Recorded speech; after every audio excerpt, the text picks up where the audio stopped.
आज हम देखेंगे संक्षिप्त रूप या लघु रूप निकालिए। संक्षिप्त या लघु का मतलब होता है छोटा। संक्षिप्त रूप या लघु रूप, इसका अर्थ होता है कि छोटा में निकालिए।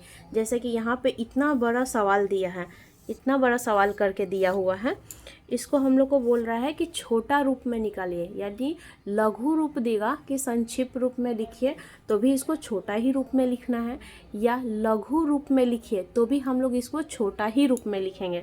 तो चलिए इसको हम लोग कैसे लिखते हैं। तो देखिए, शून्य जो दिया हुआ है हम लोग शून्य को छोड़ देंगे। पहले हम लोग पहला अंक लिखेंगे। तो इसमें आपका पहला अंक क्या है, तो पहला अंक आपका 6 है, तो यहाँ पर हम 6 लिख दिए। ठीक है। अब फिर इसमें देखेंगे, इसमें ये प्लस है, ये प्लस है, प्लस को छोड़ दिए। अब इसमें हमारा अंक क्या है, शून्य को छोड़कर हम केवल अंक पूछ रहे हैं। इसमें हमारा अंक कितना है, 7 है, तो हम लोग पहला 7 लिख दिए, यानी पहला अंक 7 है। इसमें हम लोग का पहला अंक क्या है, 3 है, तो हम यहाँ पर 3 लिख दिए। इसमें हमारा पहला अंक क्या है, तो इसमें हमारा पहला अंक 1 है, तो 1 लिख दिए। इसमें हमारा पहला अंक क्या है, 2 है, तो 2 लिख दिए। इसमें हमारा पहला अंक, मतलब एक ही अंक बचा हुआ है 5, तो यहाँ हम 5 लिख दिए। तो ये हो गया लघु रूप में लिखे। तो आप इस तरह से लिख दिए, इस तरह से यदि बना रहे हैं तो ये सही हो गया। या फिर बच्चों को स्कूल में ऐसे बताया जाता है जिससे वो बनाते बनाते वो क्या करते हैं, गलत कर देते हैं। तो जैसे 6 लिखा हुआ है, 1 2 3 4 5 को 0 लिखा हुआ है, तो 1 2 3 4 5, 5 को 0 लगाए। उसके बाद अब ये लिखना है, तो इसको लिखेंगे 0 0 0 0, यहाँ पे 7।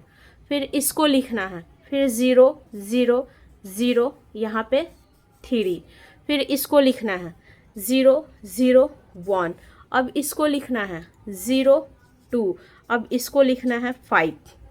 अब इन सबको क्या करना है, इन सबको आपको बोल रहा है कि जोड़ कीजिए। तो बच्चे क्या करते हैं, जोड़ का चिन्ह बैठाते हैं और जोड़ना शुरू करते हैं। ठीक है। तो आप इस तरह से भी जोड़िएगा, तो देखिए 5 आया। इस तरह से जोड़िएगा, देखिए 2 आया। फिर 0 0 में 1 जोड़िएगा तो 1 आया। फिर 0 0 में 3 जोड़िएगा तो 3 आया। 0 में 7 जोड़िएगा तो 7 आया, और यहाँ पे 6 आया।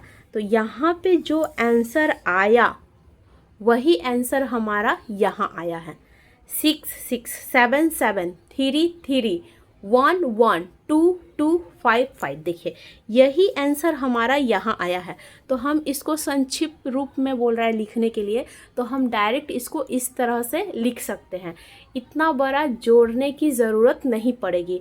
यदि बच्चों को इतना बड़ा जोड़ सिखाया जा रहा है स्कूल में, तो बच्चे ये जोड़ में ही भूला जाएंगे। और सबसे पहले तो बच्चे सजाना ही भूल जाएंगे। ऐसे करके 5 को दिया हुआ है शून्य, ऐसे लिख दिए। अब इसको जोड़ना है तो बच्चे क्या करेंगे, यहाँ पे लिख देंगे, ऐसे ऐसे जोड़ देंगे। अधिकांश मैं भी पढ़ाती हूँ, और अधिकांश बच्चे संक्षिप्त रूप लिखे या लघु रूप लिखे उसमें इस तरह से जोड़ देते हैं, जिसके वजह से उनका सवाल बिल्कुल गलत हो जाता है। तो हम इस तरह से ना कर हम डायरेक्ट इस तरह से आपका आंसर निकाल सकते हैं। देखिए जैसे कि एक सवाल में और बता दे रही हूँ, 2 0 0 0 ऐसे करके देता, फिर 3 0 0, फिर 5 0, फिर यहाँ पे 3, इस तरह से करके देता, तो भी हम उसको ऐसे ही निकालते हैं। इसमें पहला, यहाँ से यहाँ तक में पहला अंक क्या है, 2 है, तो हम यहाँ पे 2 लिख दिए। इसमें पहला अंक क्या है, 3 है, तो हम यहाँ 3 लिख दिए। इसमें पहला अंक क्या है, 5 है, तो हम इसमें 5 लिख दिए। यहाँ अब क्या बचा हुआ है, केवल 3 बचा है, तो 3 लिख दिए। तो ये हमारा इसी तरह लघु रूप सही हो गया। यदि ऐसे करके रहता,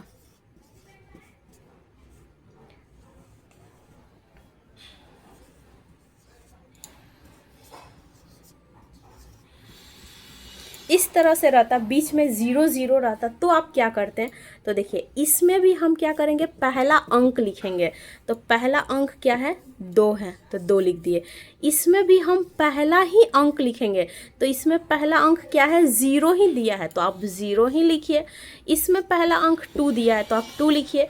इसमें 1 बचा हुआ है, तो 1 लिखिए। यदि यहाँ पर 0 रहता तो आप भी यहाँ पे 0 लिख देते। तो बस ये हमारा हो गया संक्षिप्त रूप लिखे या लघु रूप लिखे। तो ये हो गया हमारा संक्षिप्त रूप या लघु रूप। संक्षिप्त का भी मतलब होता है लघु और लघु का भी मतलब होता है छोटा। तो हम संक्षिप्त रूप या लघु रूप मतलब छोटा रूप लिख सकते हैं। तो इतने बड़े सवाल को हम इतने छोटे में बना लिए। तो बच्चों को ज़्यादातर जोड़ मतलब ट्रिक से ना बताकर हम ऐसे बताएंगे तो उनके सर में दिमाग में ढुकेगा भी और वह सवाल सही सही बना भी पाएंगे। तो हमारा वीडियो यदि आप तक पहुंचता है तो आप छोटे बच्चों तक पहुंचा दिया कीजिए। जो बच्चे पढ़ते हैं उनके लिए वह ये बहुत ज़्यादा उपयोगी है।